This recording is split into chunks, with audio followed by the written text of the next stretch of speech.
college football fans. Guess who? We are right back at it this week. Oh my goodness, what a crazy weekend. That was insane. We had high school football upsets. We had all kinds of different upsets when it came to this past year. But man, there was a couple last week, and though last week was totally uneventful from the rest of the season, it was still pretty damn good. So we are excited to deliver that today. Ladies and gentlemen, this is me, your boy Larry B. Bring it to you here on a beautiful Saturday morning. Actually, it's just an overcasty, dark, cold Saturday morning. The kind of Saturday morning that makes me think this is football. Oh yeah. And of course, joining me here today, my boy, always Karen Ruger.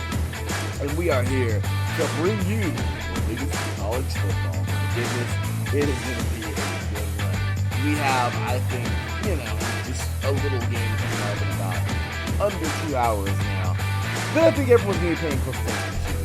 And what game is that? Oh, I'm not sure. Maybe it's SC versus Colorado. I'm just saying that's going to happen coming up in a few hours.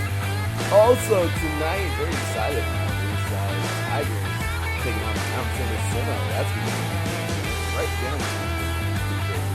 Really excited for that. Also, plenty more to get underway today. We got to talk about these college games of the week. We definitely got some rings on the way. LSU and Ole Miss, for sure, one of them. And, we got all kinds of good stuff coming your way. So, hopefully you are ready to rock and roll. Because we are definitely in the house, ready to do so. You are now tuned in live. Listening right now on iSports Radio, your Dresden Colorado. Welcome, college football fans. My gosh, here we go. It's about that time. You already know. Taryn, Larry B in the house, and we're about to get down. So, with that said, welcoming, as always, my boy, man. He, of course, is iSports Radio Hall of Famer, and he is, of course, the host of the SoCal Supreme Sports Show here on iSports Radio, and the host of Set Point here on iSports Radio. As always, welcome my boy, man, Mr. Taryn Rodriguez. How you doing this morning, brother? Hey, Larry B. It is great to be on here. I'm ready to talk college football as always. Hope you are doing well, my brother. Hey, I definitely am. Hope you're doing well as well, because we got some fun stuff coming up today, especially that college game of the week, man. Notre Dame, Duke, of course, coming up tonight. Is Duke ready for it? Is Notre Dame actually ready for it? I mean, my gosh, we got some great football coming up tonight. Last couple of days, it's been okay.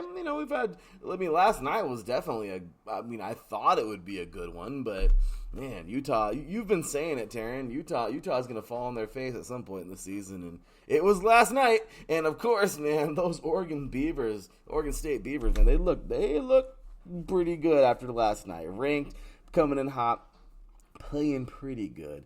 But yeah, Taryn, so man, let's talk a little bit about last week before we go anywhere else, man. Before we get into our high school and the 3C2A and NJCAA and all the other fun stuff we get into. Last week, Taryn, we even said it. It was a little uneventful, not too many ranked games, but it was pretty cool.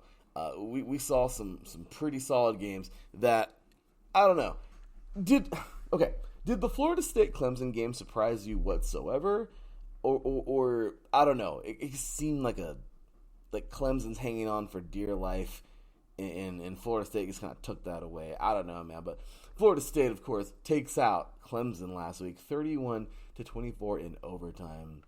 Did you catch that one? Yeah, I did, and honestly, I'm not surprised by it. I knew Clemson was going to hang around and give Florida State a tough game, just because Clemson is still the old school OG king team of the ACC. But Florida State is the new king, and now they've really taken the crown, and they're looking to run with it, and they're looking to basically become the new school king, and they're now the new class of the ACC. Yeah, man. I mean, it's crazy to see this. I mean, I really thought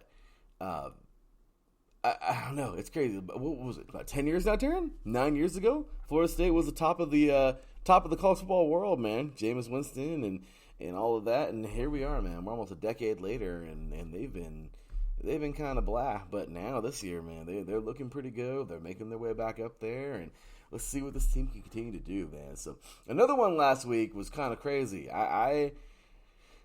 Okay, this is kind of crazy because I mean, of course, I'm not a UCLA fan by far, but I don't know, man. I was like low key disappointed. I thought they had Utah, man. UCLA really played good football last week. Utah, man, they just had a little bit more. It was crazy. 14-7, my kind of game, defensive game. But yeah, man, Utah, like how about that? Yeah, and the sad thing was for UCLA, one of their pick sixes was actually called back, unfortunately. And unfortunately for UCLA, Dante Moore was pressurized the entire game, as I don't know how many times he got sacked, but it got to the point where he had negative 51 rushing yards and he was 15 for 35 in his passes. So, yeah, Utah really brought the pressure on him defensively. But I will give UCLA this. They really clamped down defensively and they shut out Utah in the second half. Unfortunately, they just couldn't generate the points to keep up with Utah. And when you're not keeping up with Utah when they only have 14, that's when you know your quarterback is under so much distress and whatnot. No, that's true, man. These guys, they just couldn't pump out the extra, and you know what? Good for Utah, but I think UCLA really had that game. So, and then of course this was crazy because Oregon State the big victory last night, but last week it wasn't so. They came so close yet so far. Washington State would knock these guys off, 38-35 in a little Pac-12 scrap here, knocking off number 14 Oregon State. How about that game, Taryn? Washington State looked actually pretty good. Yeah, and Oregon State and Washington State, they're the last two teams of the Pac-12 so far for next season. And I give Washington State credit. They've flown under the radar. And I want to say this was their first ranked game as a ranked team.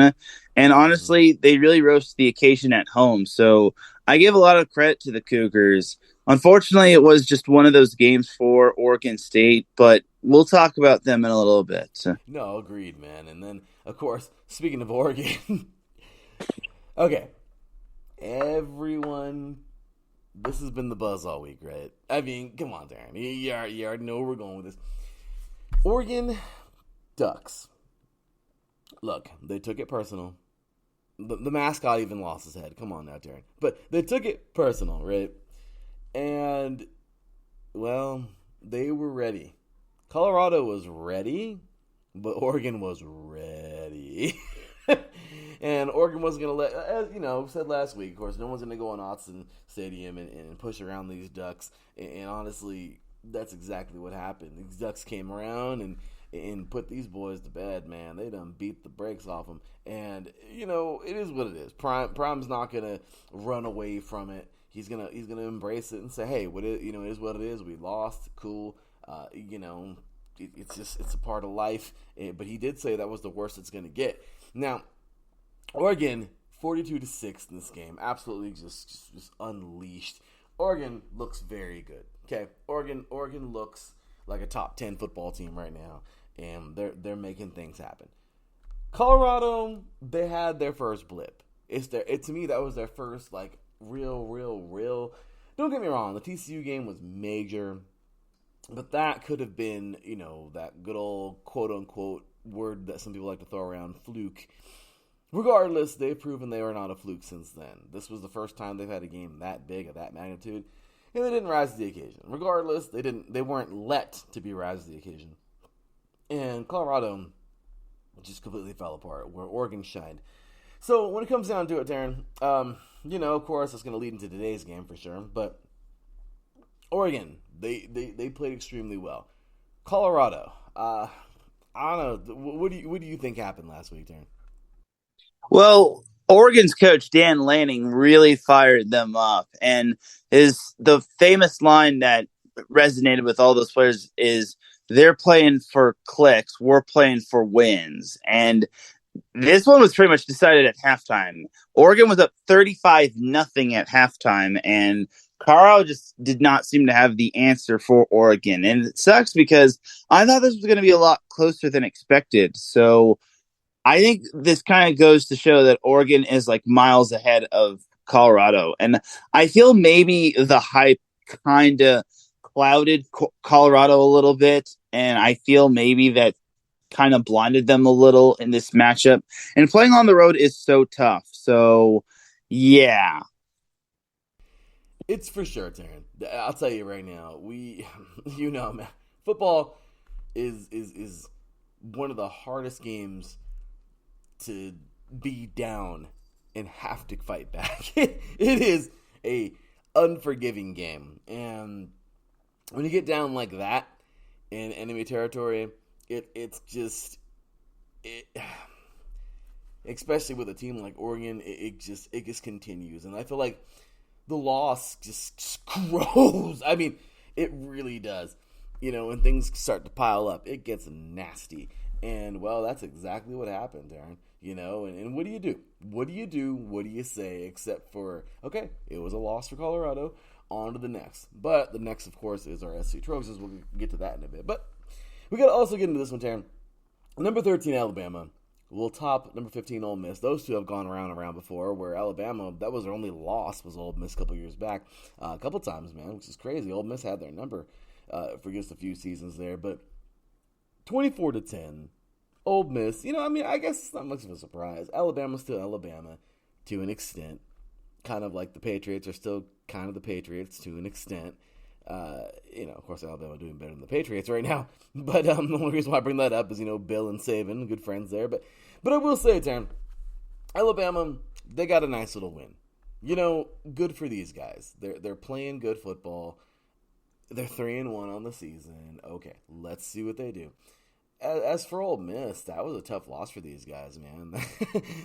that kind of sunk them a little bit, man. That's rough for them because they were having a good year. And, well, they were going to run into somebody that was going to be a solid team like Alabama. And, well, I don't know. I don't want to say it derailed their season, but when it comes down to it, Darren, I don't know. I think Alabama's still a force to be reckoned with. Yeah, I would say that this loss was deflating, just because I think the problem is that Ole Miss ran into a good running back in Alabama, Jace McClellan, who had over 100 rushing yards. And I feel Alabama is still in the process of finding its quarterback. I mean, Jalen Milroe is still maybe the guy, and Saban liked what he saw. And his favorite receiver is looking like it's Jalen Hale. So the Jalen to Jalen connection is pretty strong. But what I liked in that matchup from Alabama was the running back, Jace McClellan, as it looks like Alabama continues to pump out some good running backs as well as good receivers and quarterbacks and all that sort of stuff. But it looks like the running back is the strong suit for them offensively. Oh, yeah, without a doubt. The young man's going to run into the NFL. This is a solid team with lots of great players. It's just, once again, are they going to be good enough for the main stage? Coming up at the end of the year, we'll see. But as of right now, that was a good performance. And before we even get into any playoff talks or anything, good job for these guys, and let's see. So, anyway, guys, once again, we got some great football coming up for you guys today. And, of course, we're going to roll on in to our other lower levels, including high school. So Darren, let's just get right to it, man. I'll tell you, this year, I mean, last week we talked about it, Kahuku knocking off St. John Bosco. That was just insane. The number 3 team in the country going down, and boy, oh boy, did that jack things up for the Braves. They dropped all the way to number 9 in this week's rankings, Darren. So when you fall that far, it says a lot. Kahuku was then jumped up to number 8, which is crazy. Kahuku out of Hawaii. And this was just huge. You would expect for a team to fall like that, right? Look at Central. Central, they're 1-2, and they dropped to number 10, Darren.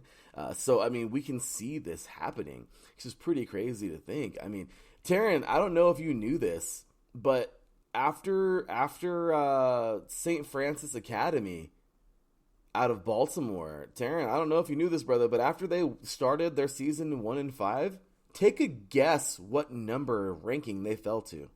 Give me a wild guess. 25. Well, Taryn, you are a very optimistic man. Believe it or not, Taryn, after a 1-5 start, the team who started the season at number 6 is now number 75. Ooh. Whoa, or 73. I'm sorry, they're 73. Yeah. Once again, man, these rankings get crazy. But yeah, St. Francis Academy is now number 75 in the country. To think they were up there, but that's what happens, man. I mean, it's crazy to think. I mean, some of these schools you'd think are way higher too. I mean, we look at some of our schools around here. I mean, Servite, they're actually number 67 right now in the country. Mission Viejo, they're number 60. Rancho Cucamonga, they're number 57.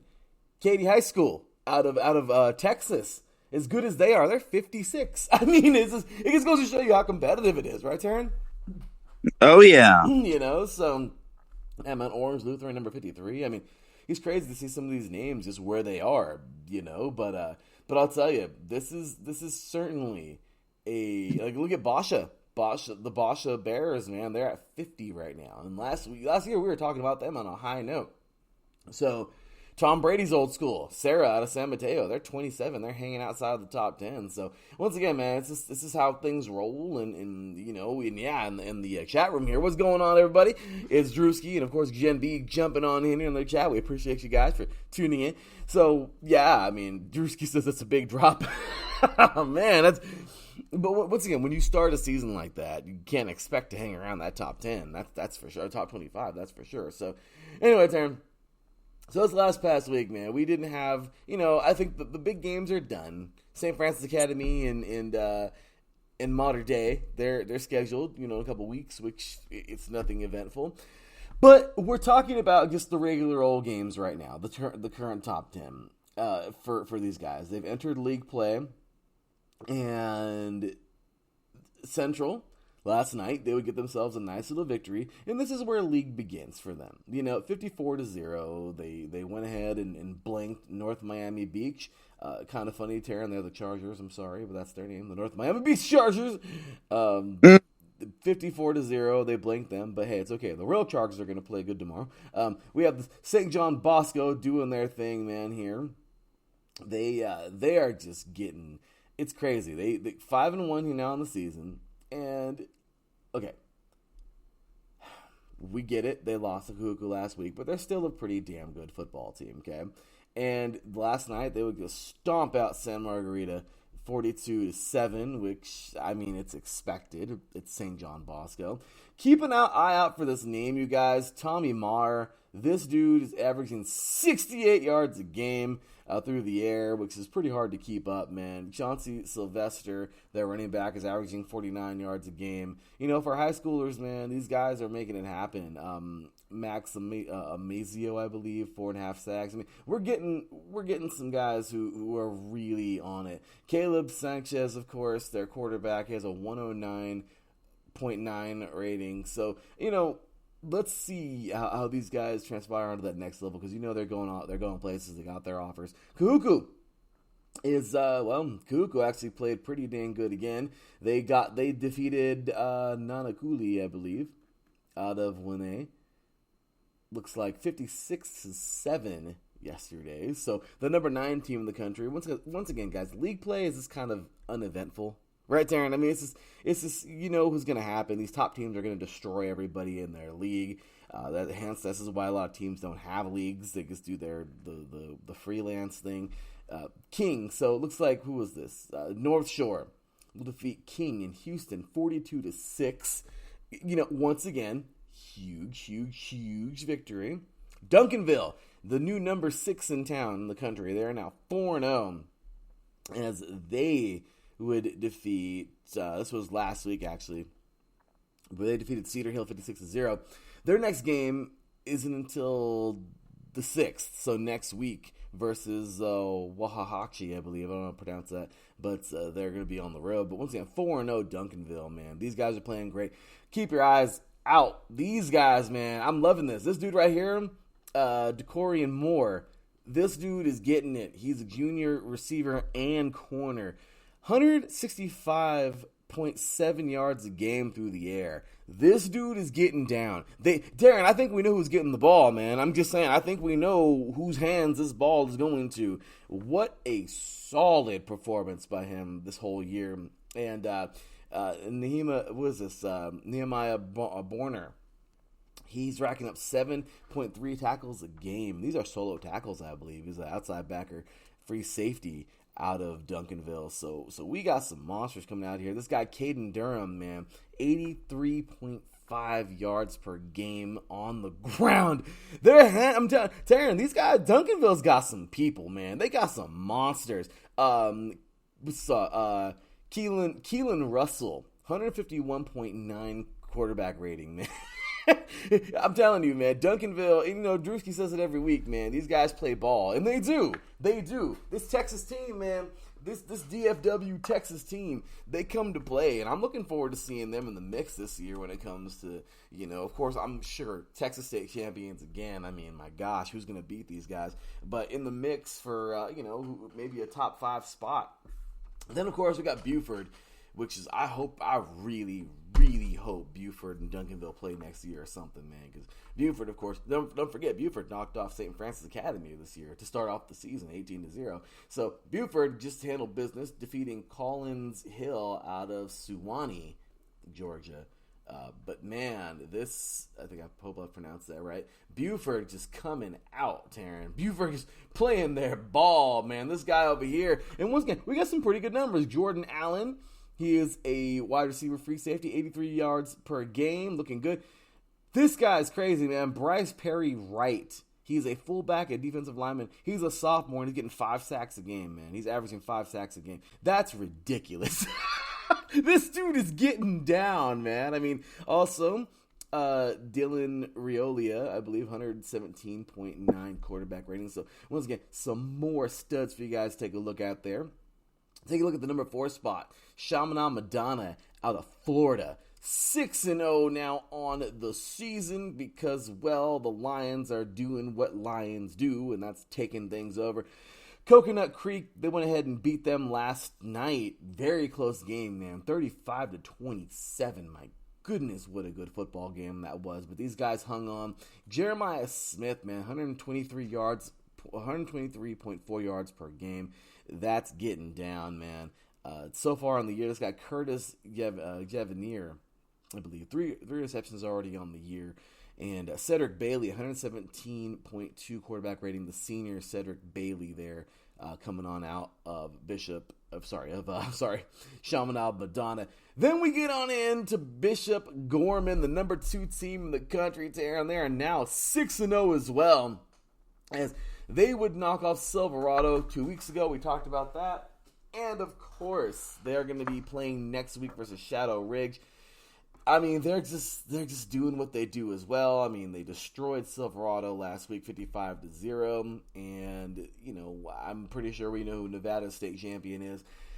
You know, we know a dude that's a Trojan right now who's tearing it up from Bishop Gorman as a true freshman. So I'm just saying, keep your eyes peeled for these guys as well.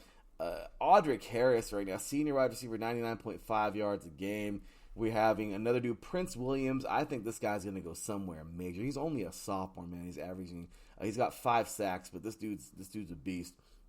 And then Micah Alejado, he is their quarterback. 156.8 quarterback rating, Aaron.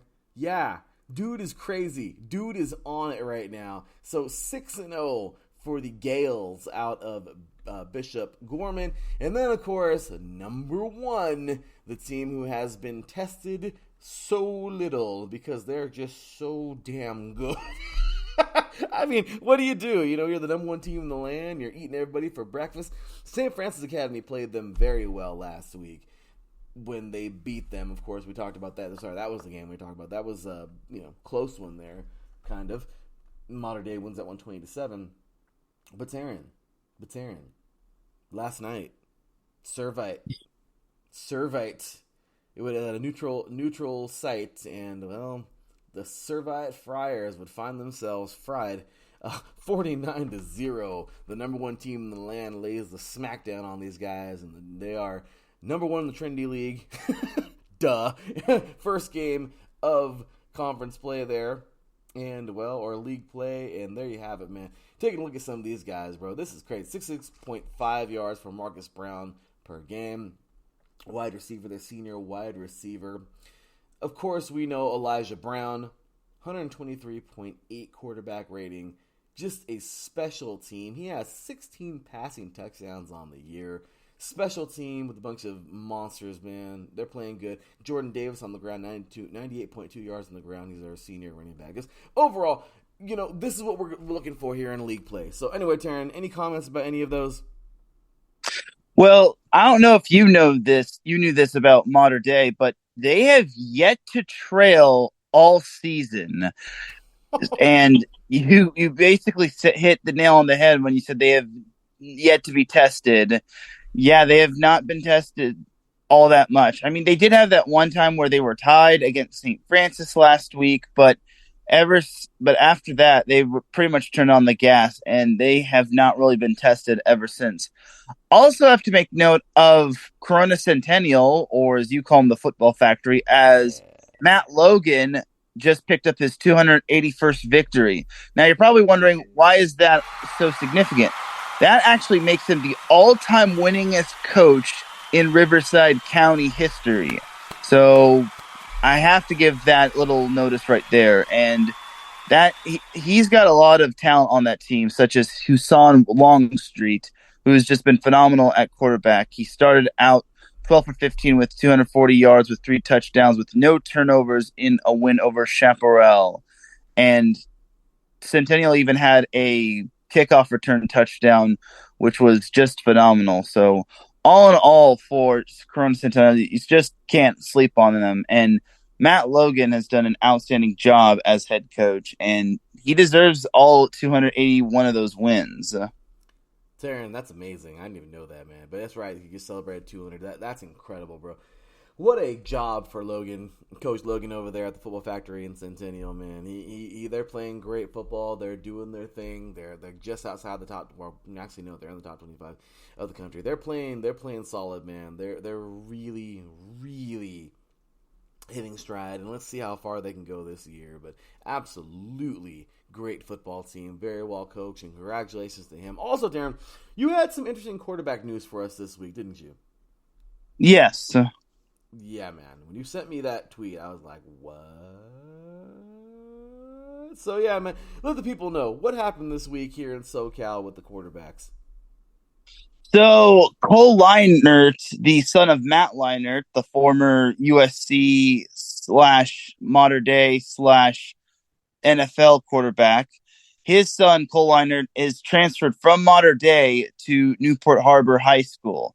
Now, from what I'm hearing, it's partially because Mater Dei has as a stud freshman quarterback, as they have a very good quarterback at very good freshman quarterback in Furian in Ferreira, as he might be taking the reins next season. And I also hear that Mater Dei might be having a quarterback coming in from Georgia as well. So the quarterback competition is going to be heating up once Elijah Brown graduates. So it's going to be something to watch out for. And also, it might have also been because of basketball purposes, because I think Cole Leinert is more of a basketball guy and that football might be his side thing. But I feel that Cole Leinert is just transferring out just because the competition for that quarterback position following Elijah Brown's graduation is going to be heating up. And Furian in Ferreira is basically a little bit a step ahead of Leinert, which I actually thought that Leinert was going to be next in line to be the next quarterback following the graduation of Elijah Brown. But unfortunately, Furian in Ferreira has had more success than Leinert. But it is what it is at this point, and sometimes I guess you just need to hit the reset button. No, you got it there, Taryn. No, absolutely. You blew me away. I was like, wow, Leinart, like that's his alma mater, man. But That's crazy. I didn't even realize. I never even knew that basketball was his second sport. I mean, football is his second sport to basketball. It's crazy, but I'll tell you, man. Wish him all the best. But it's true. Sometimes you just gotta. Sometimes you just gotta go. You gotta go where you can, right? So this is crazy. It's in the chat room, man. I didn't even realize these guys over here talking. But what's going on to Adam Karnick here in the chat, man? Good to see you, brother. Adam says here, good morning. Does Northwestern stand any, poor guy, chance today against Penn State? You want that one, Taryn? Well, if Penn State decides to rest their starters and Northwestern decides to drink Michael Jordan's secret stuff, and if Penn State decides to get in trouble and have to suspend half their team, kind of like how San Diego did against Colorado Mesa in their first 3 games, then yes. And then their backups have to just randomly don't show up. Their third stringers somehow get like a stomach flu that only lasts for 1 day. Their coaching staff is asleep during the game, and then Penn State's fans forget that there's a game today. There might be a chance for Northwestern. And Penn State has to run the Raiders playbook.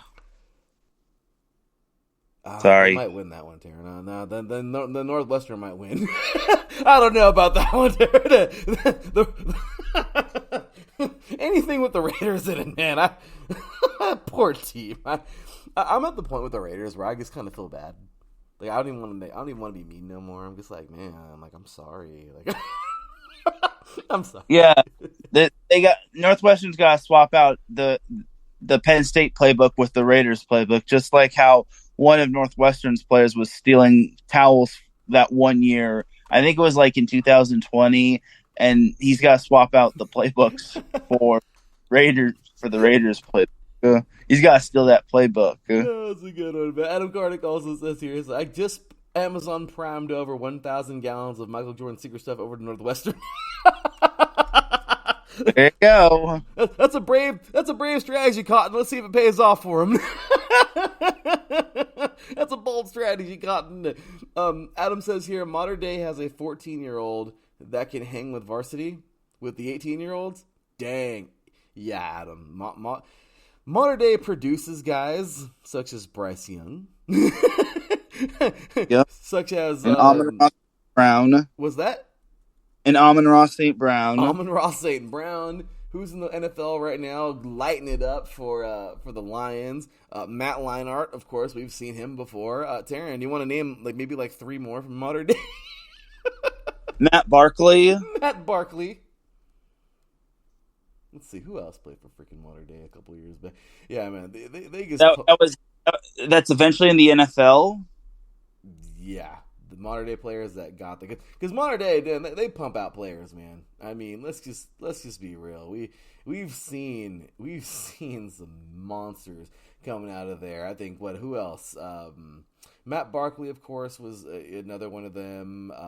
Khalid Holmes, we've seen him right now. He's over at USC. He's a beast. Man, we've seen a lot of these guys. Max Whitted, we've seen him before as well. So there is a long list of guys who have made it. Yeah. Modern Day is just the starting point, man. Yeah, Thomas Duarte, of course, from Miami, from the Dolphins. But yeah, man, this team is absolutely insane. You can take a look at how good this Modern Day team is by just looking. Honestly, you can just Google their history. Modern Day just does it, right, Taryn? Right.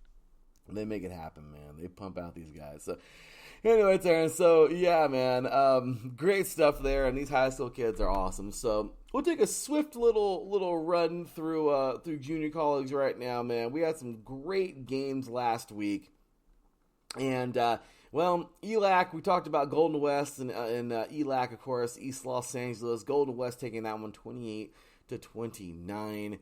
Just overall, man, these guys, they play football, man. They got a dude right now on the Rustlers, man, on Golden West. Ralph, I don't know how to pronounce his name, but Ekshi, I believe. 102 yards and a pair of touchdowns, man. When you can run on a team like that, because ELAC isn't a bad team, man. But honestly, this is a strong football team.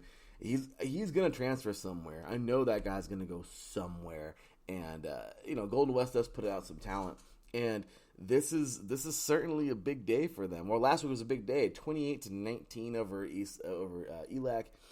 They're 3-1 on the season now. Good job for the Rustlers. Also, last week, Riverside scared the hell out of me. I mean, this game just frightened me beyond belief because the number 2 team, the number 2 team in the 3C2A, my beloved Riverside Tigers, they will barely get to 4-0. Freaking 45-44 versus Palomar, a team that came in at 1-2. I don't know if it's because Coach Kraft used to coach Palomar a million years ago, but I will tell you right now, man, Riverside, I don't know, they played, but freaking dude, the Comets came to ball, man. I mean, it blew me away. That blew me away, dude. Like I couldn't believe that. It was crazy to see Elsinore sorry. I don't know why I said Elsinore. I'm thinking of Tigers. It was crazy to see Riverside just not. I don't know. But anyway, this dude, man, the sophomore here, DeMarcus Carr, solid athlete, man. One of the running backs at Palomar. But overall, taking a look here at Riverside, man, 326 total yards passing. I mean, of course, we get it. They're a slinging team. They love to throw the ball. But this dude, Jordan Barton, man, he threw for 360 last week, which is pretty crazy. And, I mean, his leading receiver, you can tell he spreads it out. His leading receiver, Norian Esparadron, 78 yards. I mean, once again, you take a look at a strong Riverside team here that got pushed to their freaking limits versus Palomar. Once again, these are last chance to use guys. That's what junior colleges are. These guys are out there strutting their stuff as much as they possibly can. Number 11, Modesto, and number 9, Butte. Dude, number 9 will take out Modesto 28-17. Absolutely great game here from Butte. They won this thing, and basically in that last quarter, they put up 14 points to Modesto's 7 there in that game. And this dude right here, man, how about this? Christian Vaughn ran for 260 yards. That's what I'm talking about, man. This dude right here didn't give a crap. He was running. And that's what it's all about, man. Butte, for on the ground, had 367 total yards, man. Talk about a mean run game. Hats off there to Butte on an amazing game there. Number 5, American River taking on number 1, San Mateo last week. Taryn, just as Riverside was pushed to a 1-point game there, so was San Mateo. There's only one problem. Palomar was unranked for RCC to take on last week at Escondido High School in Southern California. American River was number freaking 5. So it would make sense that it was a good game like this because San Mateo only won this game by 1 point, 24-23. And as you know, I mean, San Mateo, last year's champion, absolutely obliterating Riverside. I mean, that was a blip. But I'll tell you, this was a very, very good football game. It's crazy because it ended on a goal line stand, Darren. It says goal line stand stopped on 2-point conversion attempts, keeps number 1. So they went for the win, dude. American River went for the win. Unfortunately, it didn't pay off for them. but San Mateo, man, goal line stand. It was quite the football game there. And this team, San Mateo, is just Anthony Grigsby, 288 yards, man. I mean, you talk about a guy that's going to throw the ball, put it in the air.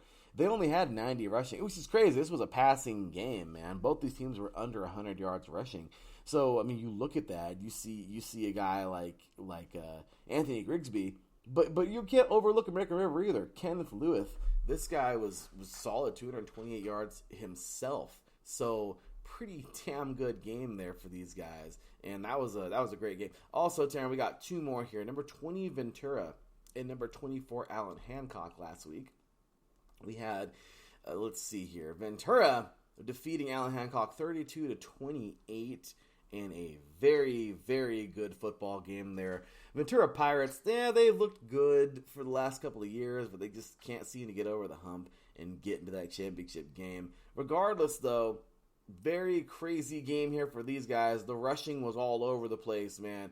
Ventura went for 267 yards total, and their leading rusher, man, Caden Harris. Watch out for this young man. I think he's a sophomore. 129 yards on the ground. Yet another great performance there by him this year. But Ventura is now 2-2 on the season, as Allen Hancock drops to 1-3. And then, of course, we have number 3 Mount San Antonio College taking on number 7 Citrus. We talked about this one last week as well, Taryn. And well, it was just, I guess you can call it somewhat lopsided. But Mount San Antonio, the Mounties, 42-21 over Citrus. That was Citrus's first loss. These were two undefeated teams meeting here. And Mount San Antonio, man, these guys, as we'd expect, they do it. That ends a 17-game winning streak, man, for Citrus. They were on one, bro. They were going. But Mount San Antonio said, nah, man, not on our clock. So they did the dang thing. And you talk about some monsters. Another great performance on the ground, man. We have Nicholas Floyd, 113 yards on the ground. Also, Dedrick Taylor Atkins, 113 yards through the air while receiving. And then Alex Flores, their quarterback, man. This dude's getting it, 245 yards through the air, man. Overall, very good game for the Mounties and tough go for Citrus, man. But hey, they can hang their hat on a good performance, for those last 17 games in a row. And just tough, once again, another tough go for these guys. You can't say too much. You really can't say too much about Citrus not playing a good game. It's just they got. It is what it is, right? But there were some solid players, man. Coy Riggin, of course, he's a sophomore quarterback there, I believe. 136 yards. And, they didn't have too many good numbers there. It's Mount Sac. But hats off to that young man right there for a pretty solid performance. So anyway, Taryn, what you think, man? How about some of those games last week from the 3C2A? Yeah, and you mentioned the American River San Mateo matchup. American River was down quite a bit. They were down 17-3 going into that final corner, and they stuffed 20. What happened? Oh, you there, Darren? Sorry about that. Yeah. The thing about American River is that they were down 17-3 going into that final quarter, and they ripped off 20 points in that fourth quarter alone.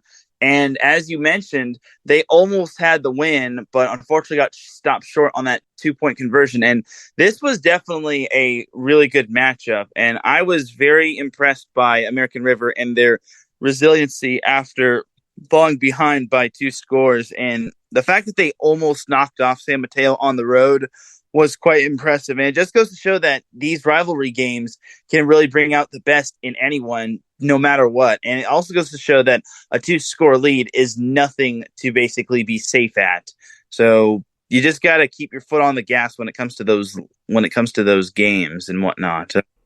Especially at Last Chance U, Taryn. Especially at Last Chance U, because man, they're trying to prove themselves in any way possible. So coming up today, we got some really good ranked on ranked games. Let's see how they match up here. I have Citrus taking on Golden West. San Mateo and Butte. Dude, that's going to be a pretty good football game, man. San Mateo coming in at number 1 and Butte at number 7. In the latest rankings, actually, City College of San Francisco is now tied with Riverside City for second place. I don't even know how the hell that happened, but whatever. But I guess they just somehow tied. I guess they're running points. I don't know. They're seeing, how much they've played. But so Sierra will be taking on San Francisco, and Riverside is actually going to be taking on Mount San Jacinto. So that's going to happen a couple exits away from our place over here. So American River, can they rebound, man? Modesto, American River, they both had tough goes last week. American River now number 6, actually. They're still there. And Modesto has fallen to number 17. So, will these guys pick it up? Let's see. We'll take a look there at that game later on today. Also, we have here, if I saw another one here that was pretty good. I believe, Cerritos and Long Beach. 2 teams here have had better days. They have. Not going to sugarcoat it. So, Cerritos, they are... not even in the top 25. I thought, yes, they are. Yes, they are. Yes, they are. They're number 9. I thought they were. I was like, wait a minute. And so, yeah, Cerritos, man, a very, solid school here. Long Beach. Started off the year kind of rough. They're 2-2. They're number 19 in the country. And Cerritos is 3-1 at number 9 right now. So, let's see what these guys do. That should be actually a pretty exciting football game there. And, yeah, I think that's pretty much about it, man. Nothing else going on today. Nothing more to see here, Terrence. So what game are you hyped up about today in the 3C2A? I want to see what Riverside can do against Mount San Jacinto and what they could do on the road. Just because I was baffled by what I saw. I was like, what the heck? They gave up 44 to Palomar. Yeah. Now that could be because Palomar is a better home team, but that's not like Riverside. Maybe they have some players out, but Riverside could be in for a tougher test against Mount San Jacinto. So they really have to be ready for Mount San Jacinto and whatnot. Absolutely, Taryn. I just that blew me away. I had no idea that Riverside would lay such a freaking egg, but still figure out a way to win. But anyway, I had no idea that Palomar had it in them. I just didn't. Palomar. I mean, I get it. They're a school that was trying to upset the number 1 team, but dude, that was 44 points, man. I mean, yeah, Riverside needs to fix their little red wagon, man. They need to. I don't know, man. They gotta fix it up, man, because you play like that today versus San Jack. I don't know, man. We can't do this 2 weeks in a row, guys. Anyway, Darren. So we move now forward into the NJCAA, and dude, we had a game a couple nights ago, man. Mississippi Gulf Coast defeating East Mississippi 42-17. It's kind of funny because East Mississippi, the original Last Chance U, the series that was on. But let's take a look at some of the leaders, Taryn, from the NJCAA this year. Ty Keys, this dude is getting down, man. He is passing. He is at 1,234 yards on the year. Very, very, very good amount of yards.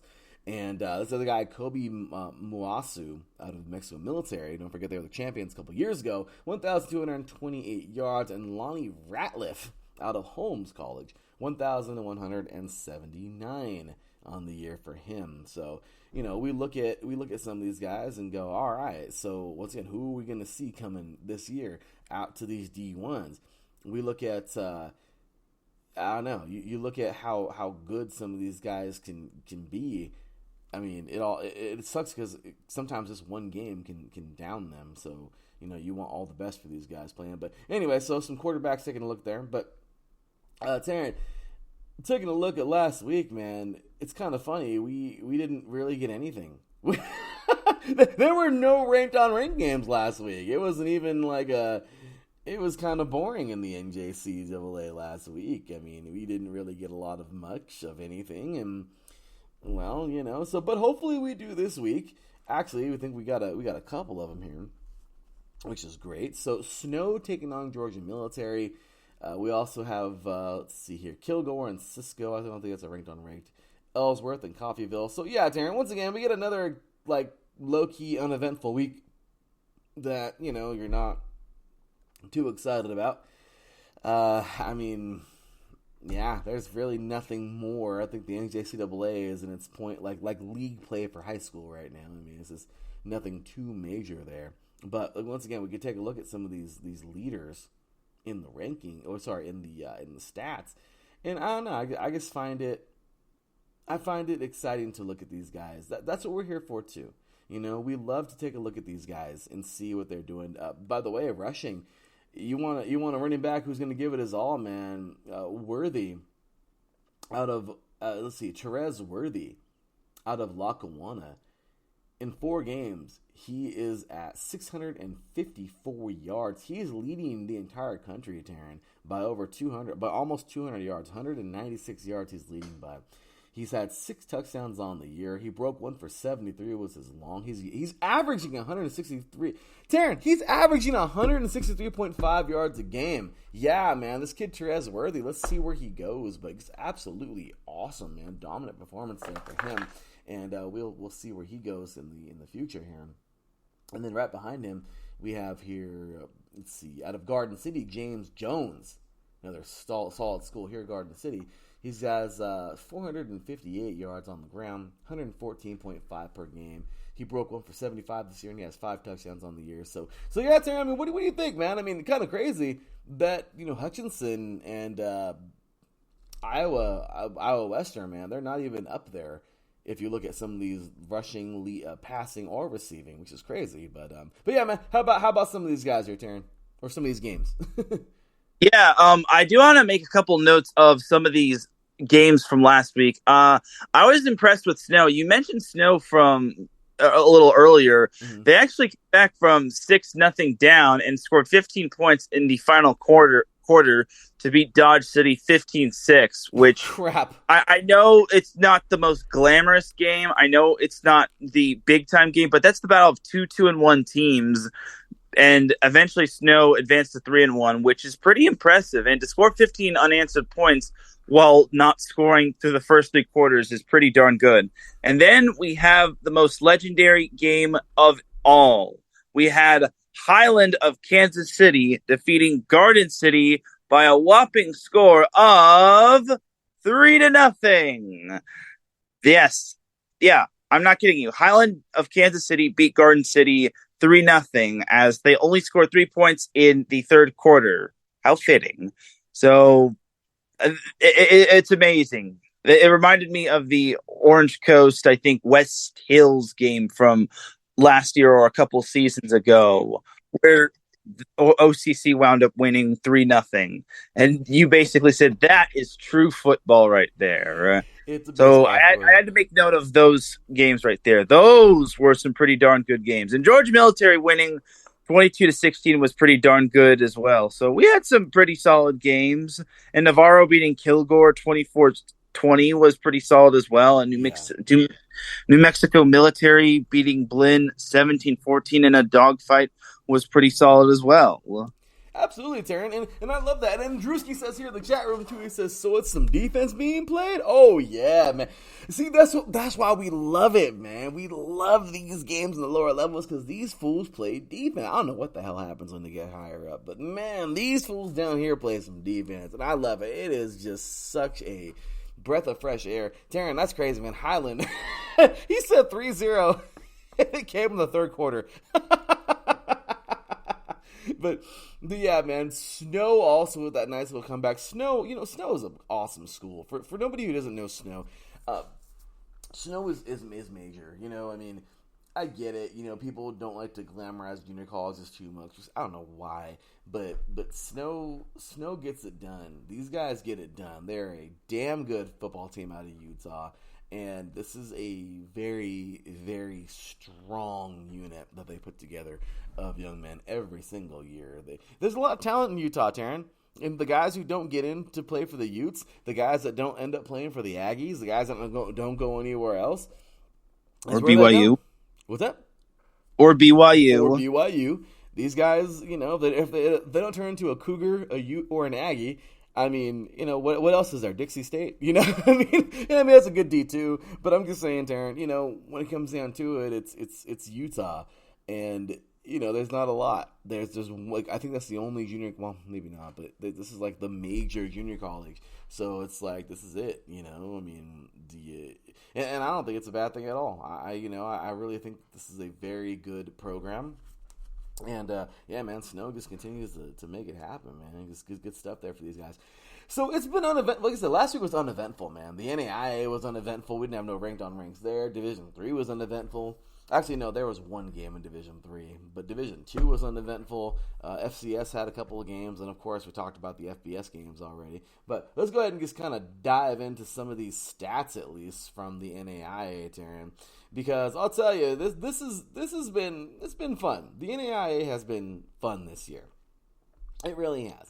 And taking a look at the top performances courtesy of NAIA.com. Let's take a look at these top performers here, Taryn, and give them a nod, shall we? So, says here, where are we at? All right, here we go. So, Jabias Dawson of Lindsey Wilson, of course, one of the top teams in the NAIA, has been named NAIA Football Offensive Player of the Week. Emmanuel Olatan, I believe, of Faulkner, Alabama, has been named the Defensive Player of the Week. By the way, that was Dawson was the Offensive Player of the Week. And Blake Dapkus of Benedictine, Kansas, hey, we know them, has been named the NAIA Special Teams Player of the Week. So the trio was selected based off the performances from last week. So let's take a look at these guys. So Jabias Dawson, man. Looks like Lindsey Wilson here. He's a senior running back. He set a new single game program record with 252 total yards rushing on 27 carries. That is pretty freaking awesome. So hats off to him on that. Let's see here. He averaged 9.3 yards per carry en route to his record-setting performance and finished with a career-high 3 touchdowns. Holy crap. 11th Blue Raider in the program's history, of course, the Lindsey Wilson Blue Raiders, to finish at least 100 yards in a game and third to eclipse 200 yards. That is awesome. Also, we have here Emmanuel Olatan. He has, out of Faulkner, Alabama, he's a freshman linebacker. He says he tallied 9 tackles, including 3.5 sacks, as well as a forced fumble on a strip sack. Nice. Was close to unblockable as Faulkner beat Southeastern 16-13 in overtime. His final sack of the game came in overtime as he helped the Eagles defense hold Southeastern to a field goal attempt, which is awesome there. So hats off to him. And then, of course, at the Special Teams Player of the Week, starter, this is Blake Dapkus out of Benedictine, Kansas. He's also a freshman, and he is the starter on all 4 special team units: punt block, kickoff, and kick return. He blocked a punt, which led to a touchdown. What is that? Whoops. He said, blocked a punt, which led to a touchdown. Downed a punt at the 1-yard line. That is awesome. And then blocked the ensuing punt for a safety. Dude! The kickoff team averaged starting field possession at the 22.5-yard line. And the kickoff, let's see here. The kickoff return team averaged starting field position at the 50-yard line. How about those guys, man? Hats off to those guys in the NAIA for being the performers of the week, man. That was awesome. Yeah, that's a big load right there defensively. Block punt for a safety, down punt on yard line. Man, it just goes to show that special teams players are players too, and they deserve the love, and that's amazing right there. Taryn, as it goes, man, without special teams, football just doesn't work, man. Right? I mean, come on, right, Taryn? We got to give them props, man. Like that, I like that. Now that's a special player. What was that? Yeah, punters are people too. Absolutely, man. Absolutely. So, coming up this week, let's see here. Once again, I guess another sleepy week here in the NAIA. I mean, there's games, but there's nothing major that I see, at least. The number 1 team in the land is taking on Midland, the Northwestern College, taking on Midland in Fremont, Nebraska. Morningside, one of the top teams in the country, they're taking on Doane in Nebraska as well. Or Doney, I think is how you pronounce it. But yeah, nothing crazy here, Taryn. We don't really see too many major football games at all going on. I think once again we're at that point where it's just kind of the league play where they're playing who they have to play, and nothing gets too exciting. So yeah, Taryn, there's really nothing else, man. I failed to see anything here in the NAIA again, but heads off to those guys, man, and all the best of them moving forward. Just especially that freshman linebacker too, man. He was everywhere. So congratulations to him on a great victory, helping his team get a great victory in overtime there. It's awesome stuff there in the NAIA. So also, Taryn, moving over to Division III, man. Once again, nothing here either from last week. Well, there was actually one game here, Bethel and St. John's, which we'll get to them in a few seconds here. But yeah, Division III, once again, just another sleepy. It looks like, well, maybe we'll get a sleepy week out of these guys. But last week we can talk about these guys once again. Division III. This is some people say these are true student athletes, because they know scholarships, nothing happening here. You go and play. That's all there is to it. No transfer portal, none of that. You commit, you go. I mean, it is a very, very, very good division here in the NAIA. I'm sorry, in the NAIA, in the Division III, in the NCAA. But anyway, St. John's, number 7 overall. They would defeat Bethel last week, 27-7. That's pretty much it, 27-7. Huge victory there for St. John's. The Johnnies of St. John's just doing what they do, man, and absolutely obliterated these guys. So, taking a look at some of these stats, man. St. John's. How about this kid right here? Devin Vauk, 7 attempts for 92 yards. Hey, he got it done on the ground, man. Very good job for him. Also, Aaron Syverson, I believe, 18 for 34, 266 yards.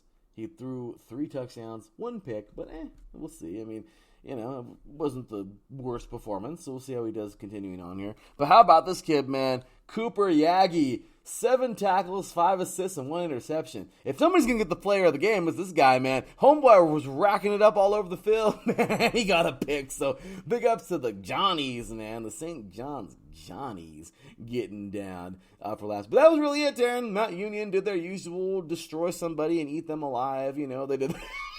So, any games you want to mention from last week's Division III, Taryn? I take that as a no. Taryn's asleep. Taryn fell asleep with Division III. He's like, yeah, I'm not doing this right now. Just kidding. You there, brother? Nope, I think Taryn's muted. That's what happened. All right, Taryn, you there, brother? Sorry.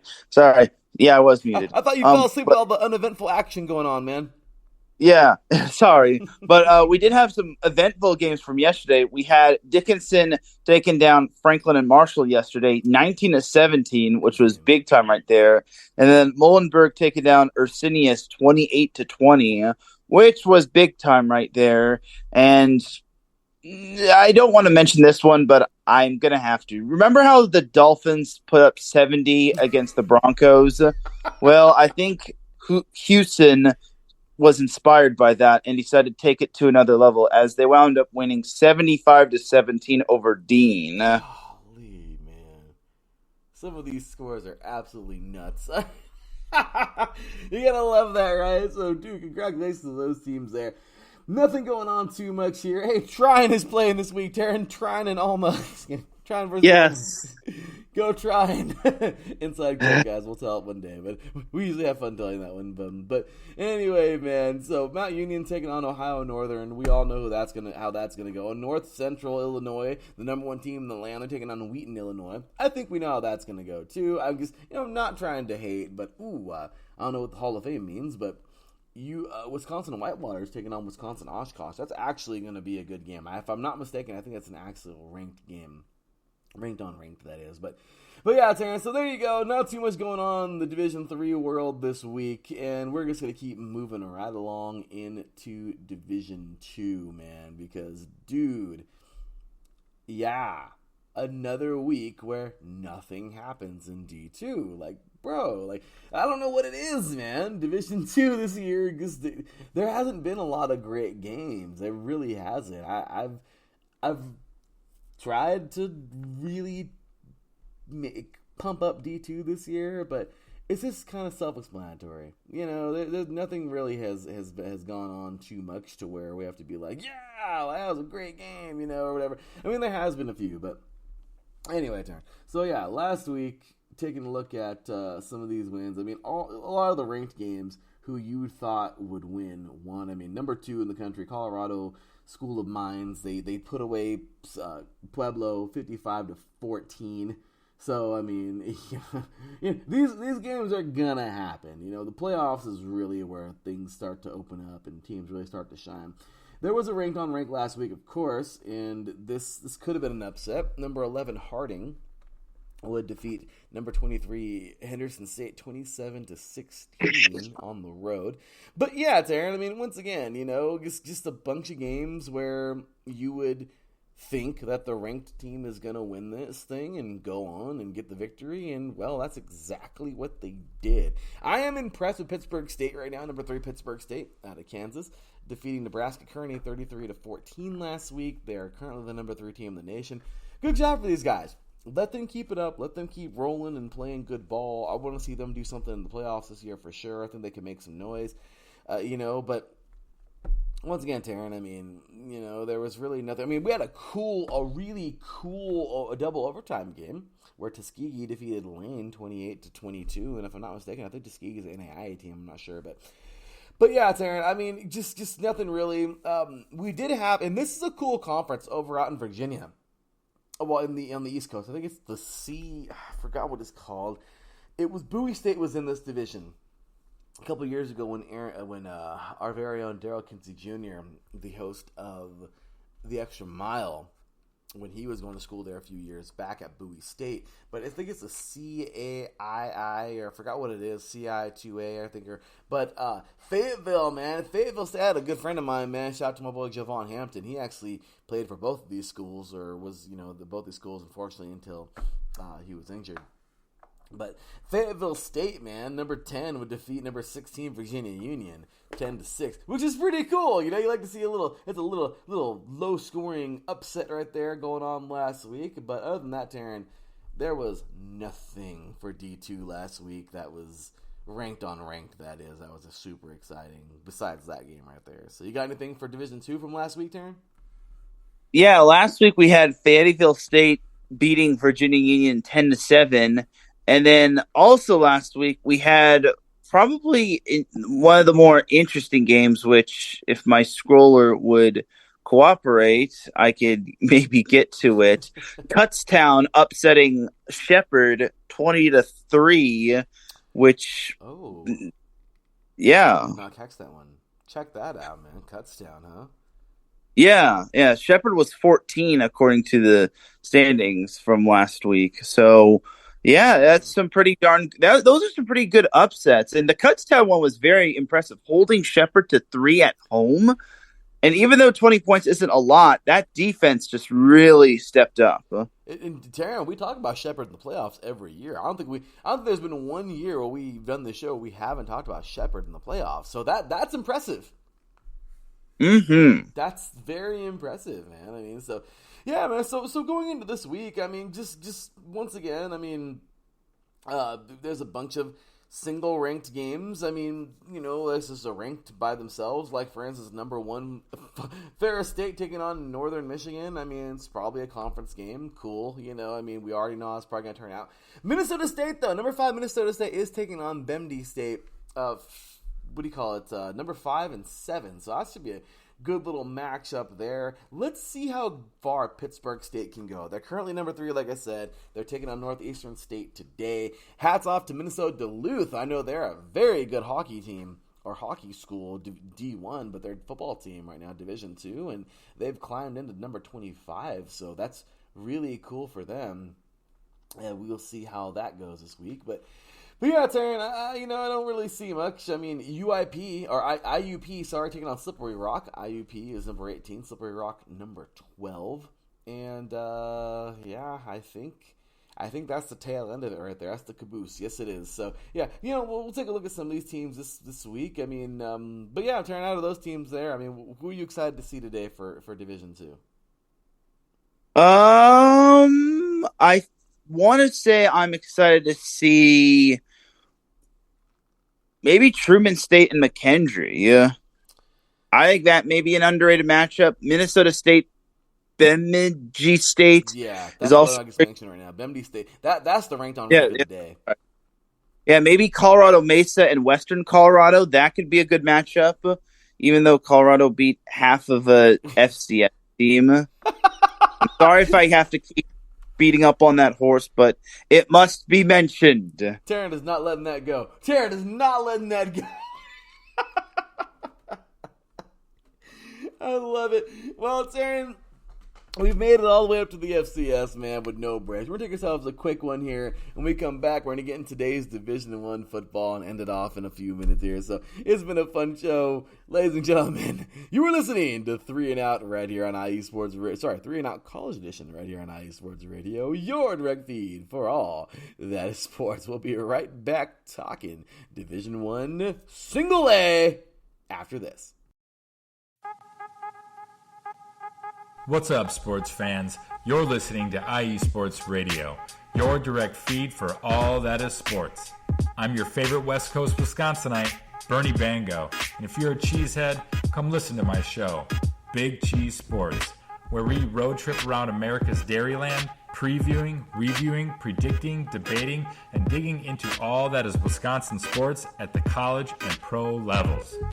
Join me on IE Sports Radio, Sundays at 1 p.m. Central Standard. Bernie out.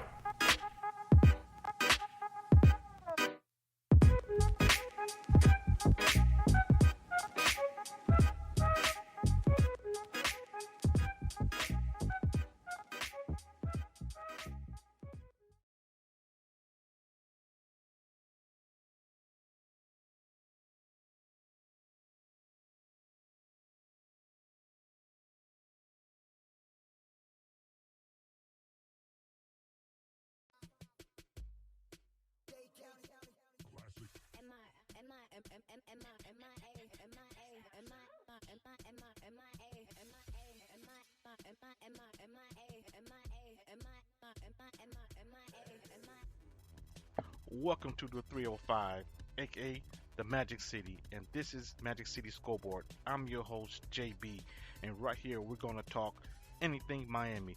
Miami Dolphins, Miami Heat, Miami Hurricanes, Marlins, Panthers, Inter Miami, and even high school football.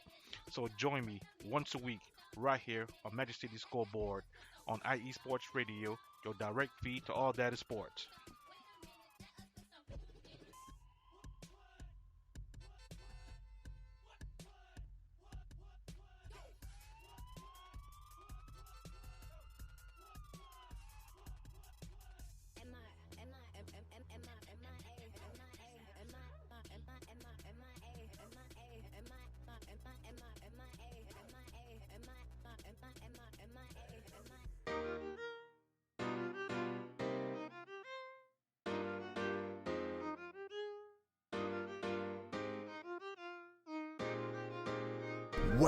Well, what is up, Carolina Nation? This is John Felipe of the Carolina Cast, of course, the podcast of, by, and for the Carolinas, right here on IE Sports, your direct feed for all that is sports. And I'm reminding you to tune in Fridays at 7 p.m. Eastern for the latest in Carolina sports, whether it's the Panthers that keep on pounding, the fly natures of the Hornets, the storming Hurricanes, the battle of the Blues with Duke and UNC, the fight of the Clemson Tigers, or the amazing atmosphere of any Carolina college. I'm talking App State, I'm talking ECU. I've got you covered. Once again, tune in for the Carolina Cast with me, John Felipe, Fridays at 7 p.m. Eastern Standard Time, right here on IE Sports Radio, your direct feed for all that is sports. That's right, ladies and gentlemen, IE Sports Radio, your direct feed for all that is sports. Big ups to all of our awesome shows there, and of course our sponsor, Planet Jerky. Delicious premium brisket jerky, the jerky that's on a whole other planet. Oh, it's so damn good. You want to grab you some, trust me, football, y'all. Order some football Sundays, college Saturdays, just whatever you want it. Trust me, y'all, this is where you want to be. Delicious jerky. Check them out, man. PlanetJerky.net. And of course, we are on to Division One. Double A, really. I mean, I forgot we had to cover Double A. They've been so uneventful this year. I mean, you know, we talked about it last week. Taryn and I talked about it, and it was like, come on, man. Like, the cupcake game's got to stop. It's kind of annoying. But last week, though, we did have some good ones. I mean, there was, I guess, I don't know. I don't know, Taryn. It's crazy, man. Okay, so really quick, really quick. Do you think, like, I don't know, do you really think that these cupcake games, like, do you think FCS or FBS should be limited? Because last week we started talking about this, and you know what? I don't know.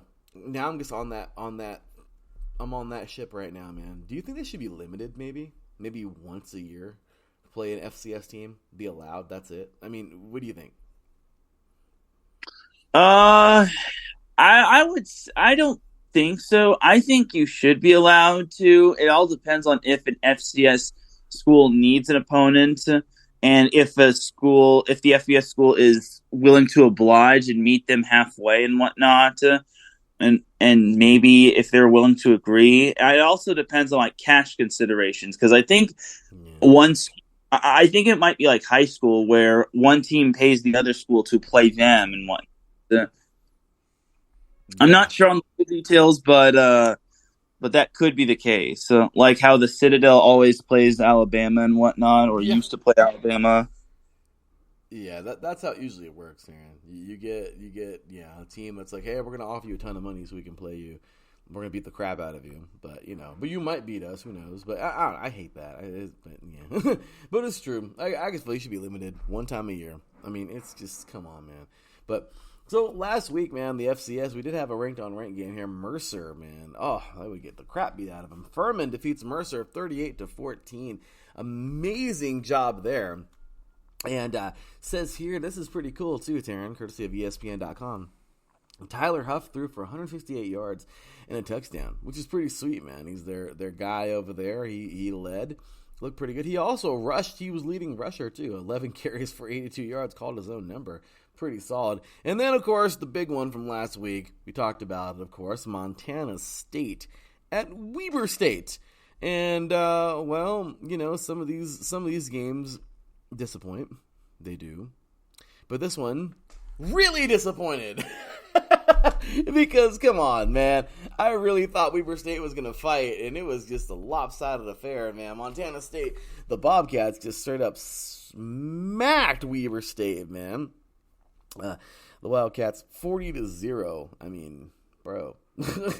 Come on, man. Like, dang, that's a beatdown. So, anyway, man, that was pretty much it for last week in the FCS. Now we're finally getting into conference play, thank God, which is great, so a lot of the FBS teams are leaving these guys alone for the most part. But, of course, coming up today, South Dakota State and North Dakota State, I mean, you can only hope that's a good game. Actually, South Dakota, the Coyotes, not the Jacks, South Dakota. And North Dakota State, so you can only hope that's a good game. And once again, really just just a few sleepers here, like North Dakota, the Fighting Hawks taking on South Dakota State. Once again, you'd hope that's a good football game. You can only hope those are, reverse rivalries, I guess. I guess they're all rivals over there. Still, just really big hats off to Tarleton State. They made the jump to D1 double A, and they're doing really good out of Texas, man. Taking on Southeast Louisiana today. They're 3-1 on the year, so good job to them. Also, Idaho, a team that went backwards a couple years back. They were in the FBS. Now the Vandals are doing their thing in the Big Sky Conference. In the FCS, and they're playing Eastern Washington today. So hopefully that should be a good one. Portland State and Montana State. I mean, let's just call it what it is. It's probably going to be another beatdown. Montana State is on a tear, as we can definitely, see this team going deep in the playoffs this year for sure. And so really, Darren, the FCS is just a really awkward. It's weird. I don't know. I just wish there was more love given to it. We did have last night a really cool Ivy League game where Princeton would defeat Columbia 10-7. Very good defensive game here. That last touchdown came, the winning touchdown came in the fourth quarter, where Princeton wins this thing in the fourth quarter, which is pretty cool. So yeah, to win it 10-7. But yeah, I mean, over here on the West Coast, we got UC Davis and Pauley going head to head today. So cool. And of course, we have here in Northern Arizona and Sacramento State. So anyway, Darren, any notable games for you today in Division I AA?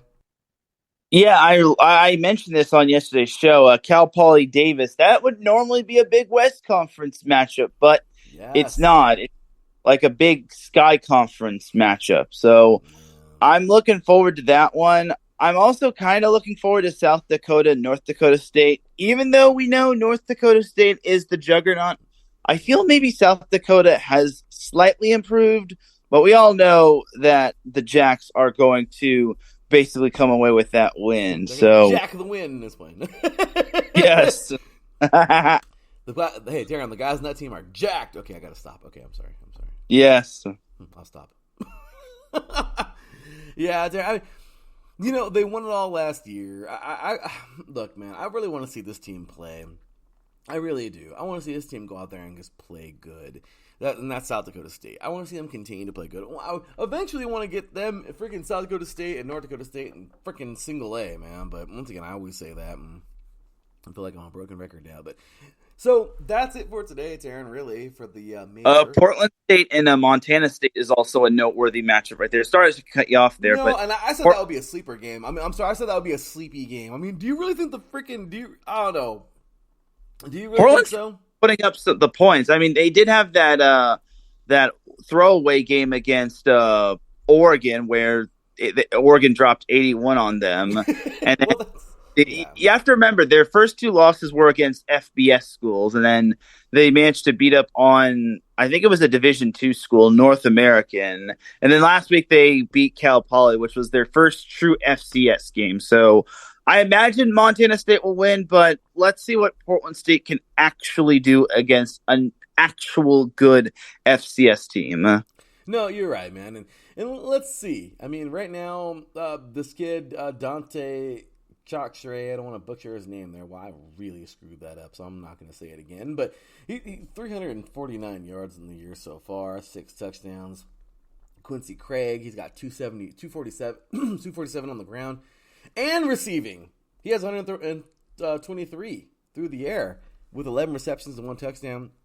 He's got 247 yards on the ground and on 38 carries with 3 touchdowns. I mean, yeah, man, the Vikings could play good. I mean, I didn't think, yeah, you're right. I didn't notice that they lost to FBS opponents this year several times, which is kind of annoying. But we'll see how these games measure up, Taryn. And then, of course, there was single A. All right, yay, single A. All right, Taryn, so we're making our picks around the board today, man. Let's do this. So it's the first game on the docket, man. The USC Trojans are messing around with these Colorado Buffaloes. Taryn, you know, I really want SC to come out and do what Oregon did last week. Now, I know it'll be hard because Colorado ain't trying to play that right now. I get it. You know, they're on one. But the way SC played last week versus Arizona State scared the crap out of me. Now, is there reason to believe that today our beloved Trojans will go out there and just lay the wood?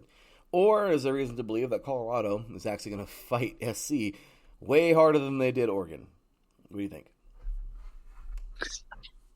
Yeah, I was very concerned when previewing this because Colorado got punched in the mouth, and Coach Prime said it best. And this is my advice for USC: you got to get Colorado down while they're down, because this is basically where they're going to be at their worst. And here's the thing for SC: they can't afford to play like they did last week, because if they do, Coach Prime and Colorado are going to punch them in the mouth. And Colorado has nothing to lose. They're unranked, and they're going to be coming in big-time underdogs. And I'll also say this for USC: get used to playing 9 a.m. games, because you're going into the Big Ten, and you're going to be heading down to the East Coast and the Midwest.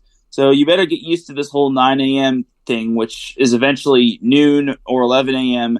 in the Midwest and East Coast. But I got USC winning. Hopefully they can cover, and hopefully they can flex their muscles. If they watched that Oregon recap video over Colorado, that should make them more fired up than anything. Yeah, I agree, man. And I guess, over here giving my comments that I think this is really stupid about the Pac-12 falling apart, but whatever. Anyway, but yeah, dude, I really hope today. Give me SC, and they're saying it's going to be a 22-point line here. I don't know, Taryn. I want them to cover. I don't know if they will, but I'm definitely, of course, we're taking SC, right? Right. So let's see. Let's see what these guys got, man. Lloyd has been doing good. 39 carries for 349 yards on the ground. 2 touchdowns. But look at, man, Sanders. 1,400 yards, man. 1,410 yards. He has 11 touchdowns, one interception. Weaver, also out of Colorado, man. 34 receptions for 461 yards, 2 touchdowns. We shall see. So, all right, Darren, let's make some quick picks, man. We got number 6, Penn State, taking on... I'm sorry. We got number 6, Penn State. Taryn, watch them win. Watch them win because I'm laughing at them. We got number 6, Penn State. Hey, what's going on? Jen B in the chat room says, "You go USC." That's right, go USC. Good job, Jen. Thank you. So, yeah, once again, number 6, Penn State taking on Northwestern. Taryn, who are you taking? I'm taking Penn State. There's no doubt about it. We just had to do that one more time. Poor Adam earlier. All right, so number 22, Florida, coming in at 3-1, taking on the 4-0 Kentucky Wildcats. Taryn, Kentucky's been playing pretty good. They've been playing good. This kid Leary at quarterback's looking pretty good himself, but are they going to run into a buzzsaw today, as you would say, because the team has 49 carries for 329 yards, 2 touchdowns. Is it going to keep it up? Do you think the Florida Gators are going to pull this off, or do you think Kentucky is going to pull off the upset at home? They have, believe it or not, Kentucky by 1 point. What do you think, Taryn? Yeah, this is a very tricky matchup right here. I want to say Florida will pull this one off, but Kentucky, they're an interesting team. They're 4-0, but they're not ranked. Their wins are against Ball State, East Kentucky, Akron, and Vanderbilt. Give me Florida. I'll take them just to be safe. Chomp, man. That's what we're doing today. That's right. I'm taking Florida as well. Number 1, Georgia at 4-0 is taking on the 3-1 Auburn Tigers. And Georgia is here by 14 points. Taryn is probably going to be way more than 14 points. But what do you think, man? I'm taking Georgia in this one. Unfortunately, this isn't the Auburn from a few years ago. So give me Georgia. And this damn sure ain't Auburn, Cam Newton Auburn. So, yeah. So, number 2, Michigan. How'd they get that high anyway? I'm just kidding. Michigan taking on Nebraska. Wow, is this even a game? Gosh damn you, conference play. 17-5. Oh, sorry. 17. Wow, 17-5. Michigan comes in as a 7.5 favorite. Think they're going to cover? Do you think McCarthy's just going to throw all over the place? He's got 8 touchdowns on the year, but 3 picks, man. I mean, I don't know. I'm just kidding. I'm pretty sure Michigan's going to run away with this game. What do you think, Taryn? Yeah, I got Michigan winning this one, and I think they cover too. Yeah, I'm with you on that. Drewski says Kentucky.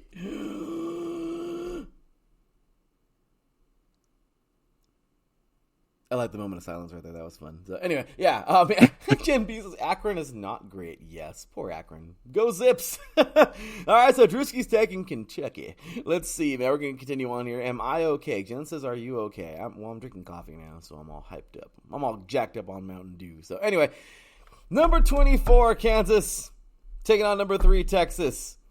Is this a joke? I'm just kidding. Dude, if the freaking Jayhawks upset, I can't even say it and keep a straight face, but if the Jayhawks somehow win this game, that would be a legendary. Not just in the Big 12, but like all over the world. I'm just kidding. At least in college football. Anyway, number 3, Texas at 4-0 is taking on the 4-0. Number 24, Kansas Jayhawks. Really exciting to see them ranked in football and actually be recognized as they have a football team versus, them just being known as basketball school. Don't forget, Taryn, I remember seeing this video with our buddy Carson the Oracle, KTO, on the YouTube years back when he talked about that really weird 2007 Kansas season where they were like really good out of nowhere. But yeah, man, Texas is favored by 16 points. I'm almost positive they're going to cover that. What do you think, Darren? Yeah, I got Texas winning this one. As good as Kansas is and as improved as they are, I just think Texas is on a whole other level. Though I think we would all share a great big laugh if Kansas pulled off the win. Oh, it would be hilarious. I guess, yeah. Number 23, Mizzou at 4-0 is taking on 2-3 Vanderbilt. Well, Taryn, Mizzou is great at baseball. Not so much in football. Poor Commodores. Regardless, Mizzou is favored by 14 points. And, there's this kid, Schrader, who was carrying the ball pretty good. 403 yards, 2 touchdowns, 6-5 carries on the year. Burden, man. This guy is pretty solid. 32 receptions, 504 yards, 3 touchdowns so far through the air. But Swan out of Vanderbilt's actually playing good. Where do they steal the picture from the baseball team? I'm just kidding.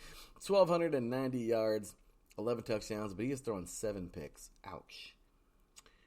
Taryn, is it safe to say that Mizzou is going to cover the 14 points? Yeah, Vanderbilt, like you said, they're good at baseball, but not so much in this. If Missouri fails to win, we got to send them packing back to the Big 12. Yeah, get the freak out of here. Just kidding. Jen B says, there has been so many upsets this season so far. There has been.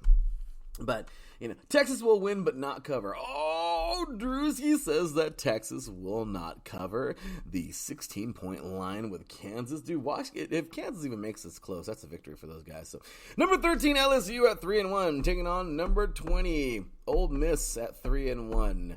LSU is favored by 2.5 points. This is going to be really close, man. Daniels is playing pretty good this year. He's throwing 12 interceptions. 12 touchdowns and 2 interceptions. He's closing in. He's 4 yards shy of 1,300 yards. They've just been playing really well, man. I don't know. Give me the Tigers all day. How about you, Taryn? Yeah, I'm taking LSU just to be safe, just because I think LSU is much better than Ole Miss. I think Jalen Daniels is playing with much more confidence. Yeah, definitely, brother. 100%, man. So, next up here we have, let's take a look-see here.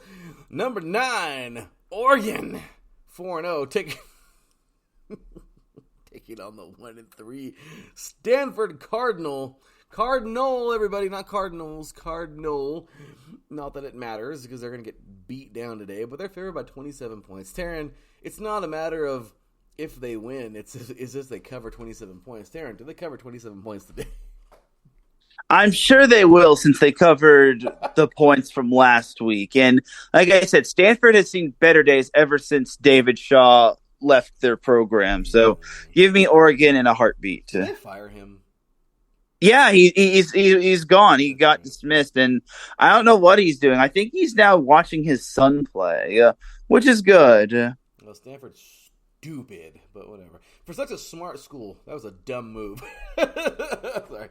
So, yeah, Taryn. So, Bo Nix is just lighting it up. He's just kicking behind over here, man, closing in on 1,200 yards, 11 touchdowns, 1 pick on the year. They're looking good, man. Irving, this kid is great, man. 37 carries for 305 yards, 3 touchdowns. Taryn, they're gonna beat the brakes off Stanford. Let's be real. Iowa State coming in at 2-2, taking on number 14 Oklahoma at 4-0. Oklahoma is favored by 48.5 freaking points. Taryn, did they cover? Yeah.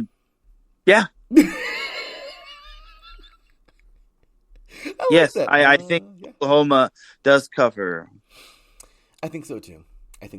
Let's see what they do this week. Number 21, Tennessee. They will host South Carolina at 2-2. Tennessee is 3-1.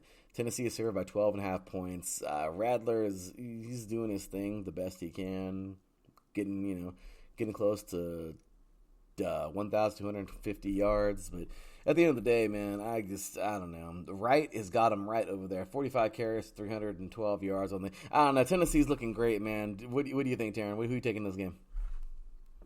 As much as I want to say South Carolina is going to win this one, see, Tennessee is so pedestrian, and South Carolina barely beat, or they barely lost to Georgia.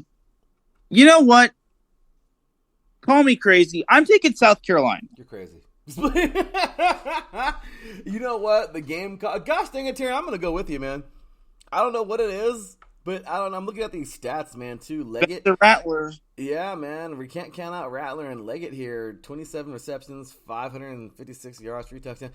Yeah, gosh dang it. I'm going to follow the leader on this one, Terry. I'm going to go with South Carolina. Watch them win this. And Tennessee's weird, man. The Titans just set the tone for the whole state. Just kidding. I mean, come on, man. What do they have over there, man? The Predators. It's hockey season, y'all. Get excited for the Predators. Go Preds. You know, maybe the Grizzlies. I don't know, but it sure as hell ain't Tennessee football. And Titans, man. Oh my gosh. And we just talked about Vandy. I mean, so I don't know. Poor Tennessee, but we'll see. But yeah, I like that, Terry. I'm gonna go with you on that one, man. South Carolina. So number 12, Alabama. Coming at 3-1, taking on Mississippi State at 2-2. Alabama's favored by 14.5 points. Man, I don't know the way Alabama's been playing, but who you got in this one, Taryn? There's no doubt in my mind, Alabama. Yeah, easy pick there. Number 7, Washington. We got Pac-12 After Dark. This is probably the last season of that crap, and I'm so freaking mad. Stupid call. But Pac-12 After Dark here. We got number 7, Washington, taking on Arizona. Washington at 4-0. Arizona's at 3-1. Washington is favored by 19.5 points. Actually, by 19 points here. I don't know, Taryn. That's kind of crazy, man. It's a lot of points there. But let's see. This guy here, man, Penix Jr., 16... He has 1,636 yards, 16 touchdowns, two interceptions on the year. I don't know, Taryn. They look pretty good. Give me Washington. Easy. What do you think, Taryn? If Washington didn't have Michael Penix Jr., I would totally maybe pick Arizona, but Washington in a heartbeat. But do not sleep on Arizona. I think Tateroa McLaurin is a fantastic wide receiver, and Jayden DeLaura is a sneaky good quarterback for Arizona, but he's nowhere near on the level of Michael Penix Jr. or Caleb Williams. No, absolutely. I am with you. And yes, Jen B in the chat room has the little Home Alone hands on the face emoji. Says here 48.5 points. Or yeah, man. That's what they are taking Oklahoma over Iowa State. Crazy, right? But anyway, and then of course we have Nevada taking an 0-4 Nevada taking on 4-0. Gosh damn you, conference play. Taking on 4-0 number 25 Fresno State. Fresno is favored by 24.5 points. And they have been good, man. Keene has been on it. He's just over 1,200 yards, 12 touchdowns, 2 interceptions on the year. But Gilliam, man, 65 carries for 274 yards, 4 touchdowns. Brooks, 32 receptions, 448 yards, 4 touchdowns. Taryn, Fresno, there's no way Fresno loses this game, right? Right, and I think Fresno State's going to win this one. It's going to start to pick up for them, but I think Fresno State should enjoy this win as they've got Wyoming next week, and then UNLV in 3 weeks, Boise State in 4 weeks, and San Diego State in their last game of the season, which they'll probably win. Yeah, I'm sure for that one too, Taryn. And then, of course, we have the game of the week. It's the big one, Saturday Night Football. 4:30 p.m. Pacific Standard Time, 7:30 p.m. Eastern Time on ABC. Number 11, Notre Dame, who has looked interesting this year to say the least. Number 17, Duke, another team who's looked pretty freaking interesting, 4-0 on the season. Hartman comes into this game, 1,236 yards, 14 touchdowns. Esteem, I don't know, butcher his name, Esteem, I really don't know how to say his last name, but 77 carries, 591 yards, 5 touchdowns. Don't mean to disrespect, brother. I don't know how to say the name. I think it's, I don't know, Esteem. I don't know how you say that term, but the dude's a hell of a player. I know that for a fact. And then Calhoun, 20 receptions, 258 yards, 1 touchdown for Duke. He's their, leading receptions there. Leading reception. So Notre Dame favored by 5.5 points. Taryn, this is a freaking this should be fun. This is even crazier. They're in Durham. This is even crazier, man. Like, Notre Dame's going to Durham. Like, this is major. If Notre Dame loses this game, you could forget the playoffs. I mean, but Duke, if they win this game, can they start thinking of the playoffs? I don't know. Darren, who you got, man? Well, last week we both picked Notre Dame, and it wound up backfiring. And can I also just say this? Maybe Notre Dame should actually remember to put more than 10 players on the final defensive play of the game when it comes to being up and getting a goal line stand. Because last week they only had 10 players on the field, and Ohio State scored off of a rushing touchdown, which eventually wound up winning the game. So Notre Dame, just remember that you're allowed 11 players on the field, not 10. But as for this matchup, Notre Dame, you get one more chance, but if you disappoint, I'm never picking you again. Give me the Irish. Terrence got jokes. Jen B's in the chat room gets busting up, man. Says Notre Dame is tough. That was a tight game last week. I was worried OSU wasn't going to pull it out. Their defense is strong, all capitals. Yeah, well, her Buckeyes, they got the nice victory. So, yeah. So I'll tell you right now, this is good. This is a good game. Oh my gosh. I don't know, Taryn. I want to take Duke bad just because I feel like, but will Notre Dame lay an egg twice in within 2 weeks? I hope not. Once again, I'm going with you, Taryn. Give me Notre Dame tonight. This happens again. Notre Dame could be number one. I'm just kidding, but I don't know, man. I just, yeah. I'm pretty sure Notre Dame's got this game though. So, anyway, brother, that is gonna do it, man. My gosh, we have reached the promised land. So many great games today, you guys. So once again, check it all out. So many great games coming up, all the way through from high school we had last night, all the way to everybody. I mean, just amazing. All the way up to the single A. Taryn, any special shout outs or anything you want to give from high school all the way to the D1 level, D1 single A level, man? Anything awesome this week that you saw? Well, not ultimately, but I actually did want to mention that David Shaw, of the former Stanford football coach, did land a new gig for this football season. He's actually an analyst for NFL Network, which I did not know. So he'll be on part of NFL Game Day Live, which will air this Sunday and all Sundays. So that's something I did not know of. So instead of seeing him on the sidelines, we'll be seeing him in the booth. That's amazing. Well, that is awesome, man. Congratulations to him. And, yeah, man, he paid his dues on the sidelines. So good job for him. And just overall awesome stuff there. So, yeah, Terrence, I just got to, really quick mention. Watch out for modern day, man. Modern day football is getting down. They're eating everyone for breakfast, lunch, and dinner, and snacks in between. So keep track of these modern day Monarchs, man. They're just going to keep balling out this year. I am so excited for them. And I don't know, Taryn, I just, I don't want to jinx these guys, but I really think they're going to win another natty. They're such a good football team, and we shall see how it all plays out moving forward. But it's been a great year for football at all these levels. Hats off to them. Big shout out to Centennial, as you said earlier, man. Logan getting his 200th victory over Chaparral, a very good football team out of Temecula, California. Just awesome stuff there, man, and hats off to them. Congrats. So overall, man, that is that, and well, that's how we're gonna end today's show. Man, that was fun, Taryn, but it's always great, man. Thank you so much for being here today, and thanks again for everything. So we look forward to a great week here. So many great games coming up tonight, 6 p.m. Pacific time. Riverside, man, my Riverside Tigers, they think they win this game, man.